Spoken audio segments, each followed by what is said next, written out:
గంగాపూర్ అనే ఒక గ్రామంలో సురేష్ ఒక కేబుల్ ఫ్యాక్టరీలో పనిచేసేవాడు. అతను ఎప్పుడూ అతని కొడుకు బింటూ పెళ్లి గురించే ఆలోచిస్తూ ఉండేవాడు. ఆ తర్వాత అతను పాత మిత్రులైనా లేకపోతే ఎవరైనా చుట్టాలని కలిసిన వెంటనే అతని కొడుకు పెళ్లి గురించే మాట్లాడేవాడు. ఒకరోజు అతను చాలా పాత మిత్రుడు అతనికి రోడ్డు పైన టీ దుకాణం దగ్గర కలుస్తాడు. అతని పేరు చంద్రకాంత్. హలో చంద్రకాంత్ సార్, ఎలా ఉన్నారు? మీరు నన్ను గుర్తుపట్టారా? నేను సురేష్ని, మీ చిన్ననాటి మిత్రుణ్ణి. మనం సిటీలో కలిసి ఉండేవాళ్ళం కదా.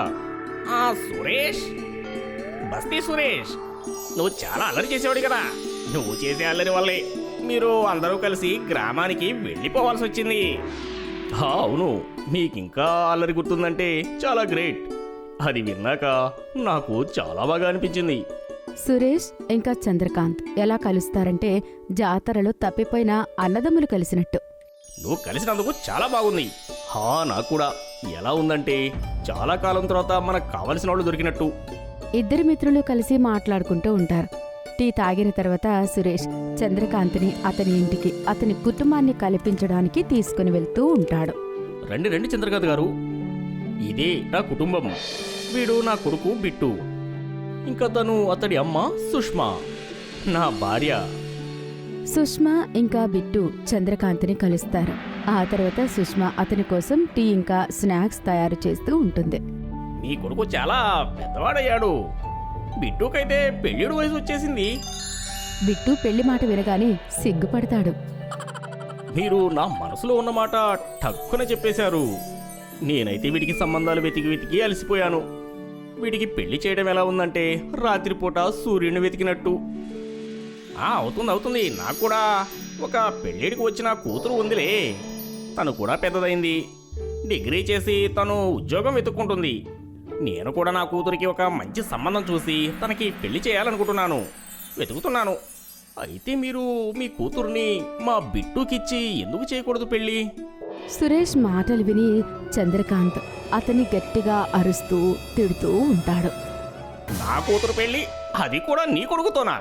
అరే చూడండి, నేను కూడా పేదవాడిని కావచ్చు, కానీ నా కూతురు పెళ్ళి మీ కొడుకు లాంటి పనికిరాని వాడితో ఇచ్చి చేయను. ఆ మాట వినగానే సురేష్ సోఫాలో నుంచి లేచి నిలబడతాడు. మీ మాటలకి అర్థమేంటండి చంద్రకాంత్ గారు? మీరు అలా ఎలా అంటున్నారు నా కొడుకు పనికిరానివాడని? అరే నిజం కాబట్టి చెప్తున్నాను. పనికిరానివాడు కాకపోయి ఉంటే ఈ పాటికి మీవోడికి పెళ్ళైపోయి ఉండేది కదా. ఇంకా మీరు కూడా మనవడితోనో మనవరాలతోనో కలిసి ఆడుకుంటూ ఉండేవారు. ఒకవేళ మీకు అంత నమ్మకం ఉండుంటే మీ కొడుకు పెళ్ళిని ఒక్క నెలలో చేసి చూపించండి. నేను కూడా నా కూతురు పెళ్ళిని ఒక్క నెలలోనే చేసి చూపిస్తాను. నేను ఒప్పుకుంటున్నాను. నా కొడుకు వజ్రం కన్నా ఏం తక్కువ కాదు.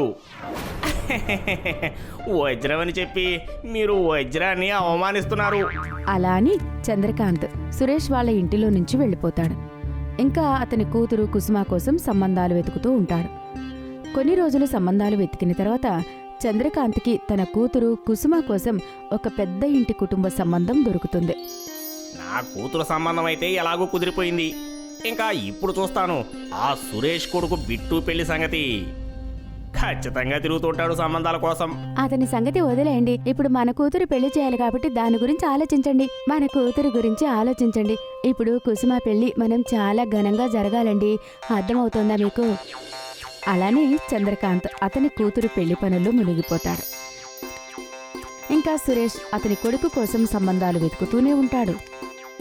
ఇంకా ఒక గ్రామానికి వెళ్ళి చేరుకుంటారు. ఏవండి, ఇక్కడెవరైనా పెళ్లి కాని అమ్మాయిలు ఉన్నారా? మీకు సిగ్గుగా లేరా? ఈ వయసులో కూడా మీరు పెళ్లి చేసుకోవాలనుకుంటున్నారా? అరే కాదు, మీరు తప్పుగా అనుకుంటున్నారు. నేను నా కొడుకు బిట్టు కోసం సంబంధాలు వెతుకుతున్నాను. చెప్పాలంటే చాలా ఏళ్లలో ఉన్నారు, కానీ నాకు కూడా ఒక కూతురు ఉంది. తన పెళ్లి గురించి నేను కంగారు పడుతున్నాను. ఒకవేళ మీకు మీ కొడుక్కి ఎలాంటి ఇబ్బంది లేదు అనుకుంటే మీరు మా ఇంటికి వచ్చి మా అమ్మాయిని చూడవచ్చు. నచ్చితే పెళ్లి చేసేద్దాం. అది కూడా అడగాల్సిన విషయం. నాకు ఈ సంబంధం ఇష్టమే.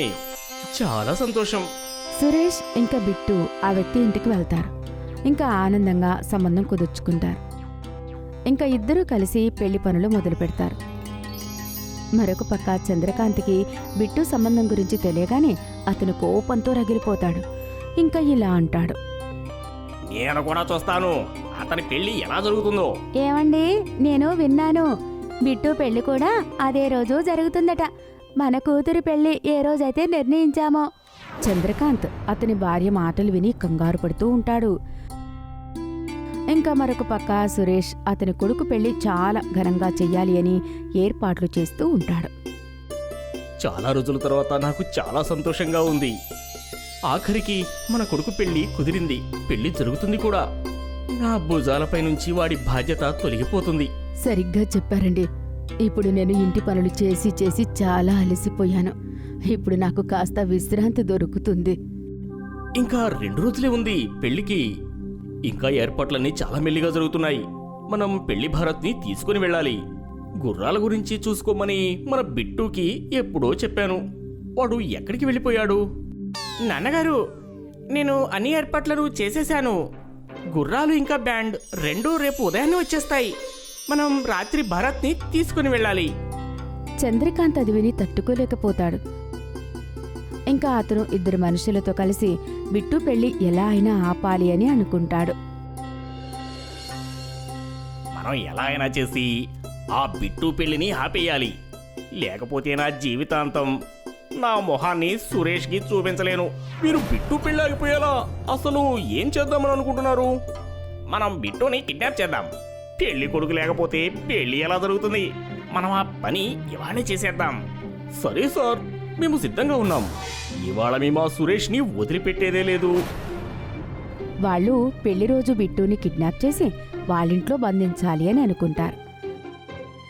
రాత్రి సమయంలో బిట్టు వాళ్ళ ఇంటి వాకిట్లో మంచం మీద పడుకుని ఉన్నప్పుడు చంద్రకాంత్ ఇంకా అతని మనుషులు అక్కడికి వస్తారు.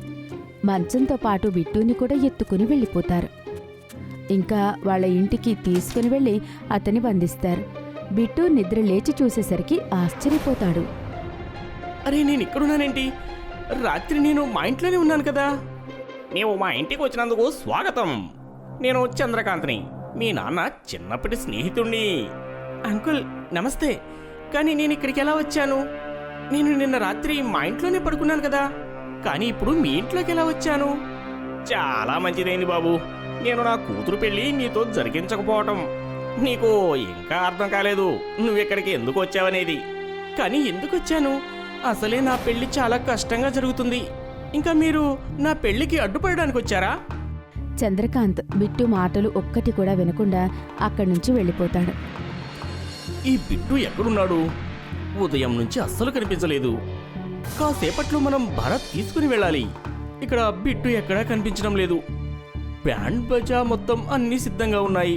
పెళ్లి కొడుకు మాత్రం కనపడటం లేదు. వస్తాడులేండి, ఇవాళ వాడి పెళ్లి కాబట్టి ఖచ్చితంగా వస్తాడు.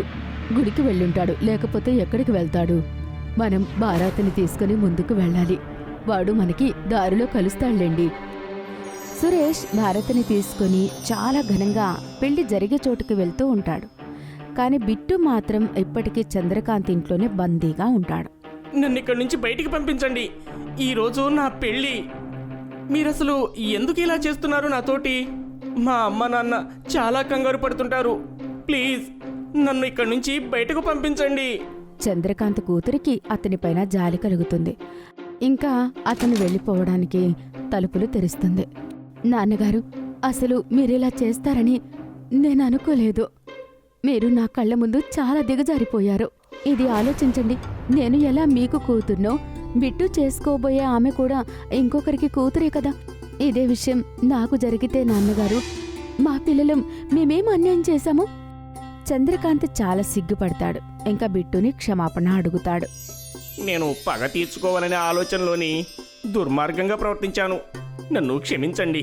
నేను ఒక తండ్రికి బాధ కలిగించాను. బాబు బిట్టు, నువ్వు వెళ్ళు. నీ పెళ్లిని నువ్వు చాలా ఘనంగా జరుపుకో. పెళ్లి కొడుకు లేని భారత్ అస్సలు బాగుండదు బాబు. బిట్టు అక్కడి నుంచి వెళ్ళిపోతాడు. వాళ్ళ ఇంటికి వెళ్ళి షేర్వాని తీసుకుని భారత్లో చేరుతాడు. వచ్చావా బాబూ? గుడి నుండి మేమైతే అనుకున్నాము పెళ్లికి భయపడి పారిపోయావేమో అని. పెళ్లి కొడుకు లేని భారత్ బాగోదు కదా నాన్న. ఇద్దరి కుటుంబాల పెళ్లి చాలా ఘనంగా జరుగుతుంది. ఇంకా అందరూ చాలా ఆనందంగా వాళ్ళ జీవితం గడుపుతూ ఉంటారు.